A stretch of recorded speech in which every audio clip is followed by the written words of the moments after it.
Meet the editors. Hello, good evening. പ്രതിദിന വാർത്താ വിശകലന പരിപാടി മീറ്റ് ദി എഡിറ്റേഴ്സ് ആരംഭിക്കുന്നു. എല്ലാ പ്രിയ പ്രേക്ഷകർക്കും സ്വാഗതം. രാഹുൽ മാങ്കൂട്ടത്തിലുണ്ടാക്കിയ വിവാദങ്ങൾക്കിടെ CPM-നെയും BJP-യെയും വെല്ലുവിളിക്കുകയാണ് പ്രതിപക്ഷ നേതാവ്. കേരളം ഞെട്ടുന്ന വാർത്ത ഉടനുണ്ടാകുമെന്നാണ് ഭീഷണിയുടെ സ്വരത്തിൽ VD സതീശൻ പറയുന്നത്. പ്രതിപക്ഷ നേതാവിന്റെ ഞെട്ടുന്ന വാർത്തയിൽ CPM-ന് ഒരു ഭയവുമില്ലെന്നാണ് ഗോവിന്ദൻ മാഷിന്റെ മറുപടി.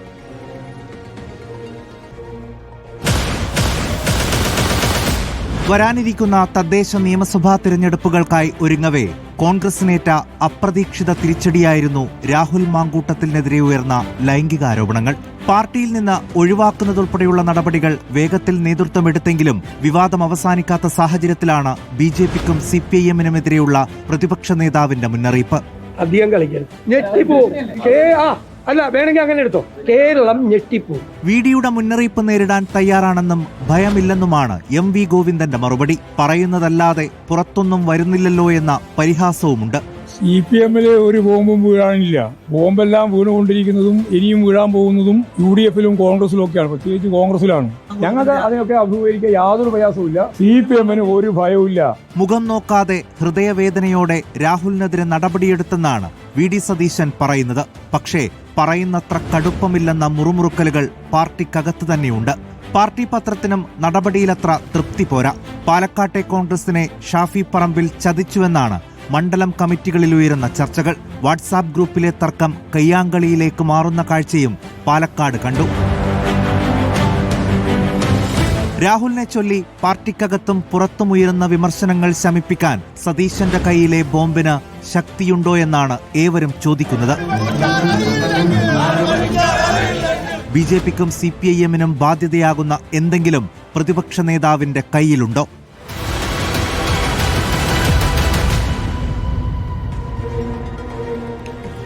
വിവാദങ്ങൾ തുടരുമോ എന്നാണ് ചോദ്യം.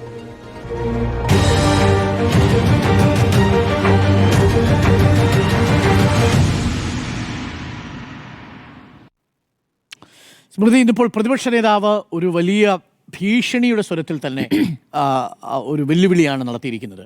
CPM-ഉം BJP-യും ഒരേ സമയം നിങ്ങൾ കരുതിയിരുന്നുള്ളൂ എന്തോ കയ്യിലുണ്ട് എന്നാണ് പറയുന്നത്. വിവാദങ്ങൾ തുടരുമോ? വിവാദങ്ങൾ തുടരുമെന്നുള്ള കാര്യത്തിൽ തർക്കമില്ല. കാരണം ഇപ്പോഴും പ്രതിഷേധങ്ങൾ ഒക്കെ തുടരുകയാണല്ലോ. ക്ലിഫ് ഹൗസിലേക്ക് കാളയുമായിട്ടാണ് BJP-യുടെ യുവമോർച്ചയുടെ പ്രതിഷേധം ഉണ്ടായത്. അതിലാണ് അദ്ദേഹം പറഞ്ഞത് ആ കാളയുമായി തിരിച്ച് രാജീവ് ചന്ദ്രശേഖറിൻ്റെ വസതിയിലേക്കും ഉണ്ടാകും ഒരു പ്രതിഷേധം എന്ന്. ഒരുപക്ഷെ എന്തെങ്കിലുമൊക്കെ തെളിവുകൾ ഉണ്ടായിരിക്കാം. അതിൻ്റെ തീവ്രത എത്രയാണ്, ഏതൊക്കെ തരത്തിലുള്ള ഏത് നിലയിൽ നിൽക്കുന്ന നേതാക്കൾക്കെതിരെയാണ് നമുക്കറിയില്ല. ഒരുപക്ഷെ ഈ രാഹുൽ മാങ്കൂട്ടത്തിൽ വിഷയത്തിന് ശേഷം ചില തെളിവുകൾ പ്രതിപക്ഷ നേതാവിൻ്റെ പക്കലേക്ക് എത്തിയിട്ടുണ്ടാകാം.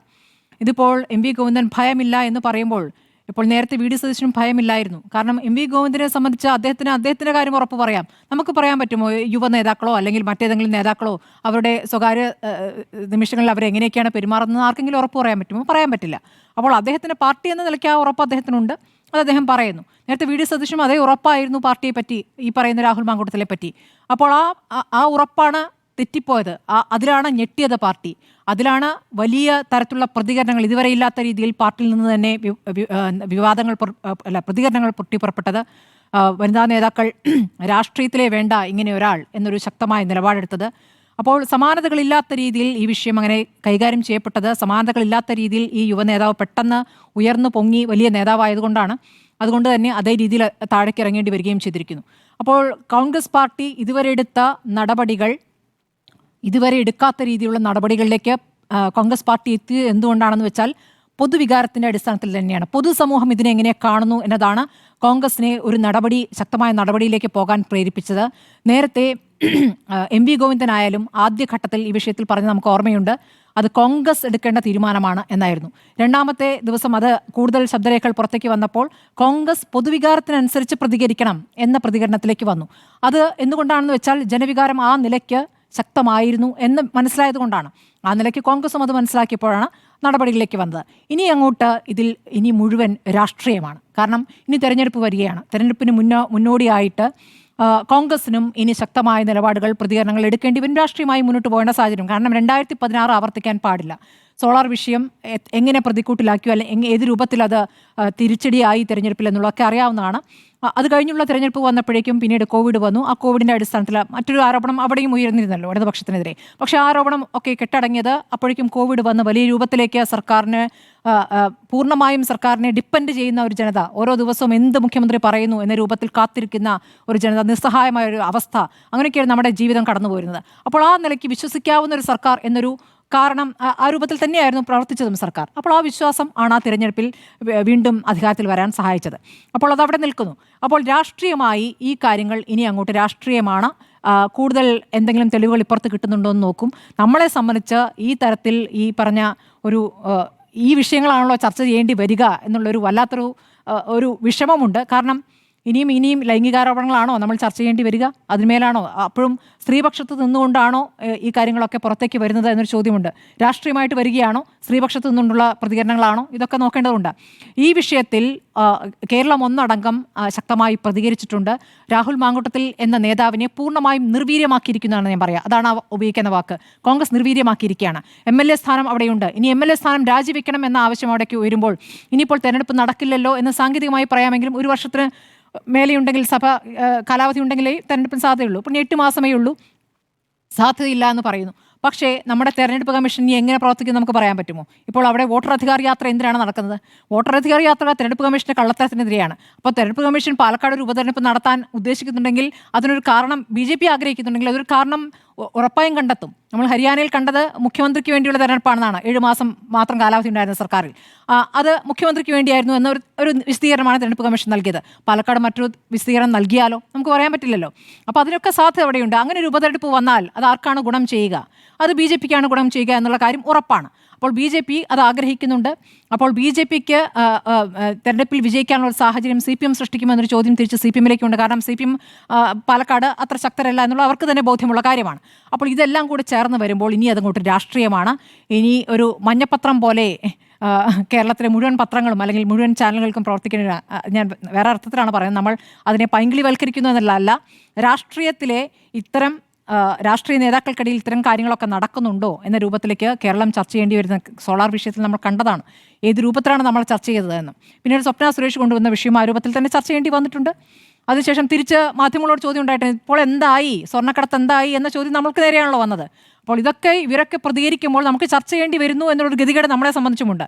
പ്രതിപക്ഷ നേതാവ് ചെയ്യേണ്ടിയിരുന്നത് ഒരു ബോംബ് തനിക്കിപ്പോൾ കിട്ടിയ ബോംബാണെങ്കിൽ അത് പറയേണ്ടിയിരുന്നു. തനിക്കിപ്പോൾ കിട്ടിയിരിക്കുന്ന ഒരു വിവരം എന്ന് പറയേണ്ടിയിരുന്നു. അതല്ലാതെ നേരത്തെ കരുതി വെച്ച ഒരു ബോംബ് തനിക്ക് സമയമുള്ളപ്പോൾ പൊട്ടിക്കാൻ വെച്ചതാണെങ്കിൽ അത് പ്രതിപക്ഷ നേതാവിന് മോശമാണ്. അതാണെങ്കിൽ അത് ധാർമ്മികതയുടെ അടിസ്ഥാനത്തിലുള്ള ബോംബ് പൊട്ടിക്കലായിരിക്കില്ല എന്നുള്ളതാണ് എനിക്ക് പറയാം. I appreciate it. അതാണ് അതിനകത്തൊരു നിലപാട്. പ്രതിപക്ഷ നേതാവിൻ്റെ ഭീഷണിയുടെ പശ്ചാത്തലത്തിൽ ഇനി ഈ വിവാദങ്ങൾ തുടരുമോ എന്നാണ് ചോദ്യം. ജിമ്മി, വിവാദങ്ങൾ തുടരുമോ? വിവാദങ്ങൾ തുടരും. കുറച്ച് ദിവസം കൂടെ പുതിയ ഘട്ടത്തിലേക്ക് കാര്യങ്ങൾ കടക്കും. കാരണം ഇന്നത്തെ പ്രതിപക്ഷ നേതാവ് പറഞ്ഞതനുസരിച്ച് പ്രതിപക്ഷ നേതാവിൻ്റെ ഉത്തരവാദിത്തമാണ് കേരളത്തിൽ ഒരു സ്ഫോടന ശേഷിയുള്ള രണ്ട് ബോംബുകൾ പൊട്ടിക്കണം. ഒന്ന് BJPക്കെതിരെ, മറ്റൊന്ന് CPMനെതിരെ. കേരളത്തിൽ ഒരു പ്രതിപക്ഷ നേതാവ് ഇതുവരെ നടത്താത്ത രീതിയിലുള്ള ഒരു മാധ്യമ പ്രതികരണമാണ് ഇന്ന് നമ്മൾ കണ്ടത്. വളരെ വികാരവിക്ഷുബ്ധനായി അദ്ദേഹം അതിൻ്റെ കാരണങ്ങൾ പറഞ്ഞു. അതിനുശേഷം പറഞ്ഞു, നോക്കിയിരുന്നോ, നിങ്ങൾക്കെതിരെയുള്ള ബോംബ് ഞങ്ങൾ പൊട്ടിക്കും. അത് പ്രതിപക്ഷ നേതാവ് തന്നെ സംസാരിക്കുമോ അതോ മാധ്യമങ്ങൾ വഴി വരുമോ എന്നുള്ള കാര്യത്തിൽ 2 അഭിപ്രായമുണ്ട്. പക്ഷേ ഇങ്ങനെയൊരു പ്രതികരണം നമ്മളൊരു പ്രതിപക്ഷ നേതാവിൻ്റെ ഭാഗത്ത് നമ്മൾ കണ്ടിട്ടില്ല. 10, 20, 25 വർഷത്തെ 30 വർഷത്തെ ഓർമ്മയെങ്കിലും ഈ TV കാണുന്ന ഈ പ്രോഗ്രാം കാണുന്ന ആളുകൾക്കുണ്ടെങ്കിൽ ഒന്ന് ഓർത്ത് നോക്കുക. എന്തിനായിരുന്നു ഇന്ന് അങ്ങനെ പറഞ്ഞത്? അതിന് അദ്ദേഹം പറഞ്ഞ കാരണം കൻ്റോൺമെൻറ്റ് ഹൗസിലേക്ക് വിത്തുകാളയുമായി പ്രകടനം നടത്തി BJP. അത് തീർച്ചയായിട്ടും വിമർശിക്കപ്പെടേണ്ട, അപലപിക്കേണ്ട ഒരു കാര്യം തന്നെയാണ്. അത് ഒരു കോൺഗ്രസ് MLAക്കെതിരെ ഇത്തരമൊരു വിവാദമുണ്ടാകുമ്പോൾ പ്രതിപക്ഷ നേതാവിനെ കൂടെ ഇതിനകത്ത് കുരുക്കിയിടുക, അതിനിങ്ങനെ ഒരു ബിംബം ഉപയോഗിക്കുക, അതൊക്കെ വളരെ മോശമായ കാര്യമാണ്. അതിൽ അദ്ദേഹത്തിന് സ്വാഭാവികമായും വിമർശിക്കുന്നതിന് കാര്യമൊക്കെയുണ്ട്. പക്ഷേ പക്ഷേ ഇതിനകത്തൊരു ഭീഷണിയുടെ സ്വരമാണ്. ഒരു രാഷ്ട്രീയ പ്രവർത്തനം നടത്തുമ്പോൾ ജനങ്ങളോട് കാര്യങ്ങൾ പറയുക, വിമർശിക്കുക, അതനുസരിച്ച് അതിൻ്റെ അടുത്ത കാര്യങ്ങൾ ജനങ്ങളോട് പറയുക, ഇതൊക്കെയാണ്. ഇത് പക്ഷേ ഒരു ഭീഷണിയുടെ സ്വരത്തിലാണ് അദ്ദേഹം പറഞ്ഞത്. പക്ഷേ അദ്ദേഹം വികാരം കൊണ്ട് അങ്ങനെ പറഞ്ഞതായിരിക്കാം. പക്ഷേ പുറത്തു വന്നത് ഭീഷണിയാണ്. ഭീഷണിയല്ല ഇത്തരം കാര്യങ്ങളിൽ ആളുകൾ അങ്ങോട്ടും ഇങ്ങോട്ടും ഒരു പൊതുമണ്ഡലത്തിൽ ഉപയോഗിക്കേണ്ടത് എന്നുള്ളതാണ്. വളരെ കൃത്യമായി ഇത്തരം കാര്യങ്ങൾ വിവരങ്ങളുണ്ടെങ്കിൽ അത് ഉത്തരവാദിത്വത്തോടുകൂടി പറയുക എന്നുള്ളതാണ് ഒരു പ്രതിപക്ഷ നേതാവിൻ്റെ ആയാലും ഏതൊരു പൊതുപ്രവർത്തകൻ്റെ ആയാലും ഇനിയൊരു മാധ്യമ പ്രവർത്തകൻ്റെ ആയാലും എന്നെ അടക്കം ഞാൻ പറയുകയാണ് ഞങ്ങളുടെ ജോലി. അല്ലാതെ കാണിച്ചു തരാം എന്ന് പറയുന്നതിനകത്ത് ഒരു ഒരു ഒരു ഇംപ്രൊപ്രൈറ്റി എന്ന വാക്കാണ് ഉപയോഗിക്കേണ്ടതെങ്കിൽ ഒരു ഇംപ്രൊപ്രൈറ്റി ഉണ്ട്. ശരി, പോട്ടെ. പക്ഷേ നാളെ അദ്ദേഹം പറയേണ്ടി വരും എന്നുള്ളത് അറിഞ്ഞുകൊണ്ട് തന്നെ ആയിരിക്കുമല്ലോ അദ്ദേഹം പറഞ്ഞത്. അപ്പോൾ എന്തോ വളരെ വലിയ കാര്യങ്ങൾ പറയാനുണ്ട്. അങ്ങനെയാണെങ്കിൽ ആ സമയത്ത് അദ്ദേഹം പറഞ്ഞാൽ മതിയായിരുന്നു. ഭീഷണിയുടെ സ്വരത്തിൻ്റെ പ്രശ്നം ഇത് അങ്ങോട്ടും ഇങ്ങോട്ടുമുള്ള കണക്ക് തീർക്കലാണ്. അങ്ങനെ കണക്ക് തീർക്കലല്ലോ ഇവിടുത്തെ വിഷയം. നമ്മൾ പ്രധാനപ്പെട്ട വിഷയത്തിൽ നമ്മൾ വഴിമാറി പോവുകയാണ്. സ്ത്രീകൾക്കെതിരായ സ്ത്രീകളെ ഉപദ്രവിക്കുന്ന, സ്ത്രീകളെ വേട്ടയാടുന്ന ഒരു പ്രവണതയെക്കുറിച്ചുള്ള വലിയ ചർച്ച നടക്കുന്ന സമയത്ത് നിനക്ക് ഞാൻ കാണിച്ചു തരാമെന്ന് പറയുന്നതിനകത്ത് അതൊരു വിഷയത്തിൽ നിന്നുള്ള ഒരു വഴിതിരിയലാണ്. കോൺഗ്രസിന് എന്തോ സംഭവിച്ചു, അതുകൊണ്ട് CPM-നെതിരെയും BJP-ക്കെതിരെയും ഞങ്ങൾ തിരിച്ചടിക്കും എന്ന് പറയുന്നത് ഒരു കാരണവശാലും അങ്ങനെയല്ല വിവാദങ്ങൾ പോകേണ്ടത്. ഒരുപക്ഷെ CPM ഇപ്പോൾ തന്നെ ചില പഴയ വീഡിയോ ടേപ്പുകൾ ഉയർന്നു വരുന്നുണ്ട്. 5 വർഷം 10 വർഷം പഴയ ഒരു വീഡിയോ ടേപ്പ് പുറത്തു വരുന്നു. പഴയ കാര്യങ്ങളൊക്കെ എടുത്ത് പുറത്തിടുകയാണ്. ഇനി അങ്ങോട്ടും ഇങ്ങോട്ടും ഉള്ള അലക്കാണ്. അതല്ല വിഷയം. ഇവിടുത്തെ വിഷയം ഒരു MLA വളരെ ഗുരുതരമായ ആരോപണങ്ങളുടെ മുൾമുനയിൽ നിൽക്കുകയാണ്. ഇന്നും ഒരു ഓഡിയോ ടേപ്പ് പുറത്തു വരുന്നു. ഇതനുസരിച്ചാണെങ്കിൽ 1, 2, 3, 4, 5 എണ്ണി തുടങ്ങിയാൽ ഇനിയും ഉണ്ടാവും. ഇനിയും എന്തൊക്കെയോ വരാണ്ടിരിക്കുന്നു പറഞ്ഞാൽ അങ്ങനെ ഒരു MLA-ക്കെതിരെ എന്ത് നടപടി എടുക്കുന്നു, ഏത് നടപടി എടുക്കുന്നതാണ് ശരി എന്നുള്ളതിനെക്കുറിച്ചുള്ള ചോദ്യങ്ങൾ നിലനിൽക്കെ ഞാൻ നിങ്ങൾക്ക് കാണിച്ചു തരാമെന്ന് പറഞ്ഞത് ശരിയായോ? ഇനി തൽക്കാലത്തേക്ക് ഇനി അദ്ദേഹത്തിൻ്റെ ഒരു വികാര വിക്ഷുബ്ധതയിൽ പറഞ്ഞാൽ പോലും അത് ശരിയായില്ല. പക്ഷേ നമ്മുടെ ചോദ്യം വിവാദങ്ങൾ തുടരുമോ എന്നുള്ളതാണല്ലോ. നാളെ 2 രീതിയിൽ വിവാദങ്ങൾ തുടരും. ഒന്ന്, ഈ കാര്യങ്ങൾ പറഞ്ഞാൽ അത് വളരെ വലിയ ബോംബാണെന്നാണല്ലോ, ഉറപ്പായിട്ടും വരും. ഇനി ഇത് പറഞ്ഞില്ലെങ്കിലോ കോൺഗ്രസിൻ്റെ ശവപ്പെട്ടിയിലെ അവസാനത്തെ ആണി കൂടിയായിരിക്കും. അതാണ് സംഭവിക്കാൻ പോകുന്നത്. 2 രീതിയിലും വിവാദങ്ങൾ തുടരാൻ പോവുകയാണ്. പക്ഷേ ഇതിൻ്റെ പ്രശ്നം ഇങ്ങനെ ഒരു വളരെ അപ്രതീക്ഷിതമായൊരു സാധനം പുറത്തു വന്നപ്പോൾ തിരിച്ചുള്ള പ്രതികരണങ്ങൾ നമുക്ക് ശ്രദ്ധിച്ചാൽ, ഇപ്പോൾ പെട്ടെന്ന് CPM-ൻ്റെ സംസ്ഥാന സെക്രട്ടറി ഗോവിന്ദൻ മാസ്റ്ററോട് ചോദിച്ചപ്പോൾ അദ്ദേഹം പറഞ്ഞു അത് ഞങ്ങൾക്ക് പേടിയില്ല എന്ന് പറഞ്ഞു. അതിനുശേഷം ഒരു ചോദ്യം വന്നു, അപ്പോൾ മുകേഷിൻ്റെ കാര്യം പതിറ്റാണ്ടുകൾക്ക് മുമ്പ് നടന്ന സംഭവമല്ലേ, 2024 നടന്ന സംഭവമാണ്, പതിറ്റാണ്ടുകൾക്ക് മുമ്പ് നടന്ന സംഭവമല്ലെന്ന് പറഞ്ഞ് അദ്ദേഹവും ചെളിയിൽ പടുത്തൊലി തെന്നു വീണു. ഇങ്ങനെ അങ്ങോട്ടും ഇങ്ങോട്ടുമുള്ള അബദ്ധങ്ങളും കുഴപ്പങ്ങളും കഴിഞ്ഞ് നടക്കാൻ പോകുന്നത്. ഇനി ഇത് വേറൊരു രീതിയിലേക്ക് പോകും. ഇവിടെ മാധ്യമങ്ങൾക്കൊരു വളരെ വലിയ ഉത്തരവാദിത്വമുണ്ട്. ആരോപണത്തിന് വേണ്ടി ആരോപണങ്ങളല്ല, ആരോപണങ്ങളുടെ സത്യാവസ്ഥ, അതിനകത്ത് എന്താണ് ശരി, എന്താണ് തെറ്റ്, എന്താണ് അതിനകത്തെ ശരിയായ സമീപനം എന്നതുകൂടി കണക്ക് തീർക്കൽ എന്നുള്ളത് അത് കോൺഗ്രസിൻ്റെയും CPM-ൻ്റെയും BJP-യുടെയും പ്രശ്നമായിരിക്കും. കേരളത്തിലെ മാധ്യമങ്ങൾക്കോ കേരളത്തിലെ ജനങ്ങൾക്കോ അതിൽ യാതൊരു ഉത്തരവാദിത്വവുമില്ല. കണക്ക് തീർക്കലല്ല ഇവിടുത്തെ വിഷയം. ആ കണക്ക് തീർക്കലിലേക്കാണ് കാര്യങ്ങൾ പോകുന്നതെങ്കിൽ വളരെ വലിയ കുഴപ്പമുണ്ട് താനും. ഒരു കാര്യം ഞാൻ ഇപ്പോഴും പറയാം, കോൺഗ്രസ് അവരുടെ MLA-യെ പാർട്ടിയുടെ പ്രധാനപ്പെട്ട ചുമതലയിൽ നിന്ന് മാറ്റി നിർത്തുകയും പ്രാഥമിക അംഗത്തിൽ നിന്ന് സസ്പെൻഡ് ചെയ്യുകയും ചെയ്ത് ശരിയായ നടപടി തന്നെയാണ്. ഒരു പണത്തൂക്കം മുന്നിൽ തന്നെയാണ് കോൺഗ്രസ് നിൽക്കുന്നത്. പക്ഷേ അത് കോൺഗ്രസിനകത്തുള്ള പ്രശ്നങ്ങൾ, കോൺഗ്രസിനകത്തുള്ള ആളുകളെ പോലും അവർക്ക് കൺവിൻസ് ചെയ്യിക്കാൻ പറ്റുന്നില്ല എന്നുള്ളിടത്ത് ഒരു പ്രശ്നം. അത് മറികടക്കാൻ വേണ്ടിയിട്ടാണോ ഇന്ന് പ്രതിപക്ഷ നേതാവ് പുതിയൊരു ആയുധം എടുത്തിട്ടത്? ഇന്നിപ്പോൾ നമ്മൾ കേൾക്കുന്നത് പാലക്കാട് ഇതിൻ്റെ പേരിൽ തമ്മിൽ തല്ലി, ഫിസിക്കൽ അറ്റാക്ക് ഉണ്ടായി, തമ്മിൽ ആക്രമണം ഉണ്ടായി, വാട്സാപ്പ് ഗ്രൂപ്പിൽ വേറെ യുദ്ധങ്ങൾ, മറ്റു പരാതികളുടെ പേരിൽ വേറെ തർക്കങ്ങൾ, ഇതെല്ലാം ഉണ്ടായി എന്നാണ്. അത് കോൺഗ്രസിൻ്റെ ശോഭ കെടുത്തിക്കൊണ്ടേയിരിക്കുകയാണ്. ഒരു പക്ഷേ നാളെ ഇതുപോലെയുള്ള വളരെ വലിയ പ്രതിപക്ഷ നേതാവ് ഉന്നയിച്ചതുപോലെയുള്ള കാര്യങ്ങൾ ഉണ്ടായില്ലെങ്കിൽ അത് കൂടുതൽ കുഴപ്പങ്ങളിലേക്കാകും പോകും. അതല്ല എങ്കിൽ CPM-ഉം BJP-യും കരുതിയിരിക്കുക, അമ്പ് കൊള്ളാത്തവരില്ല തുരുക്കളിൽ എന്ന് പറയുന്നത് പോലത്തെ കാര്യങ്ങൾ നമുക്കും കുറേ കാര്യങ്ങളൊക്കെ അറിയാമല്ലോ. ഇതിലേതാണ് വരുന്നത് നമുക്കറിയില്ല, ഉണ്ടോ എന്നറിയില്ല. പക്ഷേ അതിനകത്തെല്ലാം ഒരു കണക്ക് തീർക്കലുള്ള സ്വഭാവമുണ്ടെങ്കിൽ വ്യക്തിപരമായി ഞാൻ അതിൻ്റെ കൂടെ നിൽക്കില്ല. ഇതിനകത്തെ ശരി തെറ്റുകൾക്ക് മാത്രമേ പ്രസക്തിയുള്ളൂ. സ്ത്രീകൾക്ക് വേണ്ടി വാദിക്കുന്നവരെ നമ്മൾ തിരിച്ചറിയുകയും മാറ്റി നിർത്തുകയും വേണം. ഇതിനകത്തുള്ള ശരിക്കുള്ള സത്യം കണ്ടെത്താനുള്ള ശ്രമങ്ങളാണെങ്കിൽ അത് കോൺഗ്രസ് പാർട്ടിയുടെ ഭാഗത്തു നിന്നായാലും അതിൻ്റെ ഡിഫൻസ് CPM-ൻ്റെ BJP-യുടെ ഭാഗത്തു നിന്നാലും കൂടെ നിൽക്കാം. അല്ലെങ്കിൽ ഈ തർക്കത്തിൽ എനിക്ക് താല്പര്യമില്ല. റൈറ്റ്, വിവാദങ്ങൾ തുടരുമോ എന്നുള്ളതാണ് ഇന്നത്തെ പ്രതിപക്ഷ നേതാവിൻ്റെ പ്രതികരണത്തിലെ വൈകാരികമായ തലം ഏറെ അപകടമുണ്ടാക്കുന്നതൊന്നാണ് എന്നാണ് എൻ്റെ പക്ഷം. ഈ കേസിൻ്റെ നാൾവഴികൾ നിങ്ങളൊന്ന് ആലോചിച്ച് നോക്കൂ. എന്താണ് യഥാർത്ഥത്തിൽ സംഭവിച്ചത്? ഇതൊരു രാഷ്ട്രീയ വിവാദമായി ഉയർന്നു വന്ന കേസാണോ? ഏതെങ്കിലും ഒരു രാഷ്ട്രീയ പ്രസ്ഥാനമോ ഏതെങ്കിലും ഒരു മാധ്യമമോ രാഹുൽ മാങ്കൂട്ടത്തിനെതിരെ സൃഷ്ടിച്ചു കൊണ്ടുവന്ന ഒരു കേസല്ല ഇത്. നമ്മളടക്കമുള്ളവർ ഒരു കോമൺ ബൈറ്റാണ് റിനി ആൻഡ് ജോർജിൻ്റെ എടുക്കുന്നത്. അതിനുശേഷമാണ് റിനി നമ്മുടെ ചാനലിൽ വന്ന് ഈ കാര്യങ്ങൾ പറയുന്നത്. ബാക്കി എല്ലാ ചാനലുകളിലും റിനി പോയി പ്രതികരിക്കുകയും ചെയ്യുന്നുണ്ട്. കോമൺ ബൈറ്റ് എല്ലാ മാധ്യമങ്ങൾക്കുമായിട്ടാണ്. റിനിയാണല്ലോ ഇത് പൊട്ടിക്കുന്നത്. അതിനും 2 ആഴ്ച മുമ്പ് സമൂഹ മാധ്യമങ്ങളിൽ ഇതേ രാഹുൽ മാങ്കൂട്ടത്തിലിനെ കുറിച്ച് മറ്റൊരു മാധ്യമത്തിലെ ഒരു പ്രവർത്തകയുമായി ബന്ധപ്പെട്ട ഒരു അഭ്യൂഹം പ്രചരിച്ചിരുന്നു. ഒരു മുഖ്യധാര മാധ്യമം, റിപ്പോർട്ടർ ടിവിയും അടക്കമുള്ള ഒരു മാധ്യമവും അത് ഏറ്റെടുത്തില്ലെന്ന് മാത്രമല്ല, അത് 2 വ്യക്തികളുടെ സ്വകാര്യ വിഷയം എന്ന നിലയിൽ തന്നെയാണ് നമ്മൾ ട്രീറ്റ് ചെയ്തത്. അത് പരാതി ഇല്ലാത്തിടത്തോളം കാലം, അതിൻ്റെ രേഖകൾ പുറത്തു വരാത്തിടത്തോളം കാലം അതൊരു കെട്ടുകഥ മാത്രമാണ് എന്നാണ് നമ്മൾ ഇപ്പോഴും വിശ്വസിക്കുന്നത്. വാസ്തവം അങ്ങനെയല്ല എന്ന് നമ്മൾ ഓരോരുത്തർക്കും അറിയാം വ്യക്തിപരമായി. പക്ഷേ അതൊരു വ്യക്തിയുടെയും മറ്റൊരു വ്യക്തിയുടെയും ചോയ്സിൻ്റെ പ്രശ്നമാണ്. 2ാമത്തെ കേസ് വരുന്ന സമയത്ത് റിനി ആൻ ജോർജിൻ്റെ കാര്യത്തിൽ അവരിത് മറ്റ് കൗമുദി എന്ന് പറയുന്ന ഒരു ചാനലിൽ യൂട്യൂബിൽ കൊടുത്തൊരു അഭിമുഖമാണ് വിവാദമാവുന്നത്. അവിടെ ഏതെങ്കിലും ഒരു മാധ്യമം മനഃപൂർവ്വം സൃഷ്ടിക്കുന്നതല്ല, അതിൽ നിന്ന് ഒരുപാട് ഓൺലൈൻ വിവരങ്ങൾ വരികയാണ്. എന്നിട്ടാണ് നമ്മളെപ്പോലുള്ള ദൃശ്യമാധ്യമങ്ങൾ എല്ലാവരും ഒരുമിച്ചൊരു പ്രതികരണം തേടുന്നത്. അതായത് ഒരു രാഷ്ട്രീയ പാർട്ടിയുടെ ഗൂഢാലോചനയുടെ ഭാഗമായിട്ടല്ല എന്ന് പറയാൻ വേണ്ടിയാണ് ഞാനിതിൻ്റെ ചരിത്രം പറഞ്ഞത്. അതിനുശേഷമാണ് റിനി ആൻ ജോർജിൻ്റെ വെളിപ്പെടുത്തൽ വരുന്നത്. പക്ഷെ അവർ നടത്തിയ വെളിപ്പെടുത്തലുകൾ വളരെ ഗൗരവ സ്വഭാവത്തിലുള്ളതാണ്. ഹൂ കെയേഴ്സ് എന്ന ആറ്റിറ്റ്യൂഡുള്ള എന്നൊറ്റ സൂചനയിലൂടെ അത് രാഹുൽ മാങ്കൂട്ടത്തിലേക്ക് കണക്ട് ചെയ്യാൻ പറ്റി. അതിനുശേഷമുള്ള ആരോപണങ്ങൾ വന്നു. പ്രതിപക്ഷ നേതാവിനോടക്കം ഈ കാര്യങ്ങൾ ബോധിപ്പിച്ചിരുന്നു എന്ന് വന്നു. പിറ്റേ ദിവസം പ്രതിപക്ഷ നേതാവ് അത് അംഗീകരിക്കുകയും ചെയ്യുന്നുണ്ട്, അത് സമ്മതിക്കുന്നു. ഞാനൊരു പിതൃവാത്സല്യത്തോടു കൂടി ആ പ്രശ്നം പരിഹരിച്ചു എന്നാണ് പറഞ്ഞത്. അത് 3.5 വർഷം മുമ്പ് കൊടുത്തൊരു പരാതിയാണെന്ന് ഓർമ്മിക്കണം. അതിനുശേഷമാണ് പിന്നീട് ശബ്ദരേഖകൾ വരുന്നത്, പുതിയ വെളിപ്പെടുത്തലുകൾ വരുന്നത്. ഇന്നും മറ്റൊരു ചാനലിൽ ഒരു പെൺകുട്ടിയുടെ വെളിപ്പെടുത്തൽ വരുന്നത്. ഇതൊന്നും രാഷ്ട്രീയ പ്രേരിതമായി സംഭവിക്കുന്നതല്ല. ഒരാൾ വെളിപ്പെടുത്തി തുടങ്ങിയാൽ ഹേമ കമ്മിറ്റിയിൽ എന്താണോ സംഭവിച്ചത് സമാനമായ രീതിയിലുള്ള പ്രതികരണങ്ങൾ ഉണ്ടാവും. അത് കേൾക്കുന്ന ആളുകൾക്ക്, ഇരകൾക്ക് ട്രിഗർ ഉണ്ടാവും. 10ഓളം പെൺകുട്ടികളുടെ പരാതികൾ വ്യത്യസ്ത ഫോറങ്ങളിൽ ഉന്നയിക്കപ്പെട്ടിരിക്കുന്ന ഒരു യുവ MLA ആണ് പാർട്ടി പ്രാഥമിക അംഗത്വത്തിൽ നിന്ന് സസ്പെൻഡ് ചെയ്തത്. അതുകൊണ്ട് പ്രതിപക്ഷ നേതാവേ, അങ്ങ് പറഞ്ഞതുപോലെ എൻ്റെ ഹൃദയം വേദനിച്ചുകൊണ്ടാണ് ഞാൻ ആ തീരുമാനമെടുത്തത് എന്ന് പറഞ്ഞപ്പോൾ എനിക്കല്പം ഹൃദയം വേദനിച്ചു. കാരണം 10ഓളം പെൺകുട്ടികൾ തന്നെ ലൈംഗിക ആവശ്യത്തിനു വേണ്ടി സമീപിക്കുകയോ പലതരത്തിൽ ഉപയോഗിക്കണമെന്ന് ആഗ്രഹിക്കുകയോ പഞ്ചനക്ഷത്ര ഹോട്ടലിലേക്ക് വിളിക്കുകയോ ചെയ്തു എന്നു പറഞ്ഞ ഒരു യുവ MLA പുറത്താക്കുന്നതിന് താങ്കൾക്ക് ഹൃദയവികാരം ഉണ്ടായെങ്കിൽ, ഹൃദയവേദന ഉണ്ടായെങ്കിൽ ആ ഹൃദയവേദന അത് അല്പം പരിശോധിക്കേണ്ട ഹൃദയവേദനയാണെന്നാണ് എൻ്റെ ടേക്ക്. കാരണം താങ്കളെപ്പോലൊരു പ്രതിപക്ഷ നേതാവിന് അങ്ങനെയല്ലല്ലോ ഹൃദയവേദന സംഭവിക്കേണ്ടത്. മകളെപ്പോലെയല്ലേ ആ പെൺകുട്ടിയെ താങ്കൾ കരുതിയിരുന്നത്? ആ പെൺകുട്ടിയെ പഞ്ചനക്ഷത്ര ഹോട്ടലിലേക്ക് വിളിച്ചപ്പോൾ താങ്കൾക്ക് ആ ഹൃദയവേദന ഉണ്ടായിരുന്നില്ലേ?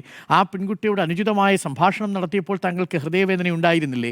ആ ശബ്ദരേഖയിൽ പറയുന്നത് പോലെ തനിക്ക് ജനിച്ച കുഞ്ഞിനെ കൊല്ലാൻ വേണ്ടി പറയുമ്പോൾ ആ ഹൃദയവേദന ഉണ്ടായില്ലേ? അത് പറഞ്ഞ ഒരാളെ ആ അർത്ഥത്തിൽ പല ആളുകളും ഇപ്പോൾ പെർവേർട്ടഡ് ആയിട്ടുള്ള ആറ്റിറ്റ്യൂഡ് ഉണ്ട് എന്ന് പലരും സംശയിക്കുന്ന ഒരു യുവ MLA പുറത്താക്കാൻ ഹൃദയവേദന വരുന്നുണ്ടെങ്കിൽ അതിനെന്തോ ഒരു കുഴപ്പമുണ്ട് എന്നാണ് എനിക്ക് പ്രാഥമികമായി തോന്നുന്നത്.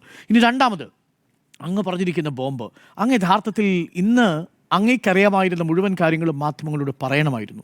ഇത് സാധാരണ ചാനലുകളും ഒക്കെ ചെയ്യുന്നൊരു കാര്യമാണ്. സ്കൂപ്പുകൾ കൊണ്ടുവരുന്ന പത്രങ്ങളും ജേർണലിസ്റ്റുകളും ഒക്കെ ചെയ്യുന്നൊരു കാര്യമുണ്ട്. നാളെ 10 മണിക്ക് ഞങ്ങളൊരു പ്രധാന വാർത്ത ബ്രേക്ക് ചെയ്യും എന്ന് പറഞ്ഞാൽ ഞങ്ങൾ അങ്ങനെ ബ്രേക്ക് ചെയ്തിട്ടുണ്ടെന്ന് പല വാർത്തകളും സ്വാഭാവികമായി നമ്മൾ അടുത്ത 1 മണിക്കൂറിനുള്ളിൽ പ്രധാന വാർത്ത വരുന്നു. അത് കൂടുതൽ ആളുകളെ നമ്മുടെ ടെലിവിഷൻ സ്ക്രീനിന് മുന്നിലേക്ക് എത്തിച്ച് ആ വാർത്ത അവതരിപ്പിക്കാൻ വേണ്ടിയിട്ടുള്ള നമ്മളുടെ എല്ലാവരുടെയും ഒരു രീതിയാണ്. അങ്ങനെയാണല്ലോ വാർത്ത ബ്രേക്ക് ചെയ്യുക. നാളെ 1 മണിക്ക് ഒരു പ്രധാന വാർത്ത വരുമെന്ന് പറഞ്ഞാൽ ആളുകൾ കൗതുകത്തോടെ കാത്തിരിക്കും. ഇതങ്ങനെ കൗതുകത്തോടെ കാത്തിരിക്കേണ്ട ഒന്നല്ല രാഷ്ട്രീയം എന്ന് പറയുന്നത്. സർ, അങ്ങ് പൊട്ടിക്കാൻ പോകുന്ന വിഷയം എന്ന് പറയുന്നത് ഒരു സ്ത്രീ ഉൾപ്പെടുന്ന വിഷയമാണെങ്കിൽ ആ സ്ത്രീയുടെ വിഷയം 24 മണിക്കൂർ മുമ്പ് പൊതുമണ്ഡലത്തിൽ എത്തിച്ച് ആ കുട്ടിക്ക് നീതി വാങ്ങിക്കൊടുക്കാനാണ് അങ്ങേപ്പോലുള്ള രാഷ്ട്രീയ നേതാക്കൾ ശ്രമിക്കേണ്ടത്. നിശ്ചയിച്ച സമയവും തീയതിയും കുറച്ചൊരു ബ്രേക്കിംഗ് വാർത്ത വരുന്നത് പോലെ ഇതാ വരാൻ പോകുന്നുവെന്ന് ഭീഷണിപ്പെടുത്തുമ്പോൾ അതിൻ്റെ മറുതലക്കൽ നിൽക്കുന്നത് ഒരു പെൺകുട്ടിയുടെ വിഷയമാണെങ്കിൽ, ഒരു പെൺകുട്ടി പീഡിപ്പിക്കപ്പെടുകയോ പെൺകുട്ടിയെ ലൈംഗികമായി ചൂഷണം ചെയ്യുകയോ പെൺകുട്ടിയെ അപമര്യാദയെ പെരുമാറുകയോ ചെയ്ത വിഷയമാണെങ്കിൽ ആ പെൺകുട്ടിക്ക് നിഷേധിക്കപ്പെട്ട നീതി അങ്ങ് വൈകിപ്പിക്കുകയാണ് ചെയ്യുന്നത് പ്രതിപക്ഷ നേതാവെ. അത് മറന്നുപോയി. അവിടെയാണ് അങ്ങയുടെ ഈ വൈകാരികമായ പ്രതികരണത്തിൽ സംഭവിച്ചു പോയൊരു പാളിച്ചയെ ഞാനിത് മനസ്സിലാക്കുന്നത്. അങ്ങനെയല്ലല്ലോ ആ കാര്യങ്ങളെ സമീപിക്കേണ്ടത്.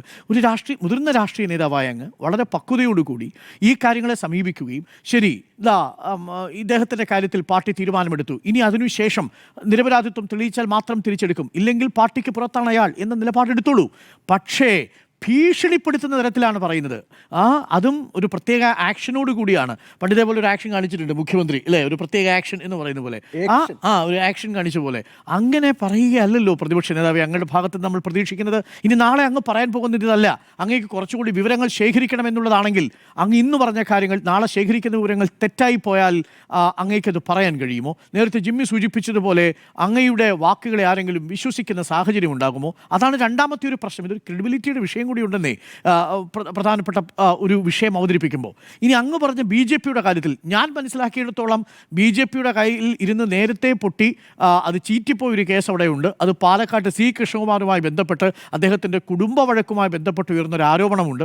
അത് കഴിഞ്ഞ തെരഞ്ഞെടുപ്പിലും അതിന് തൊട്ടുമുമ്പുള്ള തെരഞ്ഞെടുപ്പിലും ഒക്കെ സ്ഥിരമായിട്ട് എതിരാളികൾ ഉപയോഗിച്ചു കൊണ്ടിരുന്ന ഒന്നാണ്. അദ്ദേഹത്തിൻ്റെ ഭാര്യാ സഹോദരിയുമായി ബന്ധപ്പെട്ടുകൊണ്ടുള്ള ഒരു വിഷയം, അതിൽ കഴമ്പില്ലെന്ന് കണ്ട് അന്വേഷിച്ച് തള്ളിക്കളഞ്ഞൊരു വിഷയമാണ്. അതാണോ താങ്കൾ ഉന്നയിക്കാൻ പോകുന്നതെന്ന് എനിക്കറിയില്ല. പക്ഷേ അതാണ് ഉന്നയിക്കാൻ പോകുന്നതെങ്കിൽ അത് നേരത്തെ ചീറ്റിപ്പോയൊരു പടക്കമാണ്. ഇനി CPM-മായി ബന്ധപ്പെട്ടുകൊണ്ട് അങ്ങ് ഏതെങ്കിലും ഒരു നേതാവ് അല്ലെങ്കിൽ ഏതെങ്കിലും ഒരു മന്ത്രി ഏതെങ്കിലും ഒരു പെൺകുട്ടിയോട് മോശമായി പെരുമാറിയിട്ടുണ്ടെന്ന് അങ്ങേക്ക് അറിവ് കിട്ടിയിട്ടുണ്ടെങ്കിൽ അങ്ങത് വൈകിപ്പിക്കുന്നതിന് ഒട്ടും നീതീകരണമില്ല എന്നതാണ് ഞങ്ങളുടെ ടേക്ക്. കാരണം ഒരു പ്രതിപക്ഷ നേതാവോ ഒരു മന്ത്രിയോ രാഷ്ട്രീയ നേതാവോ ഉദ്യോഗസ്ഥനോ അങ്ങനെയല്ല പെരുമാറേണ്ടത്.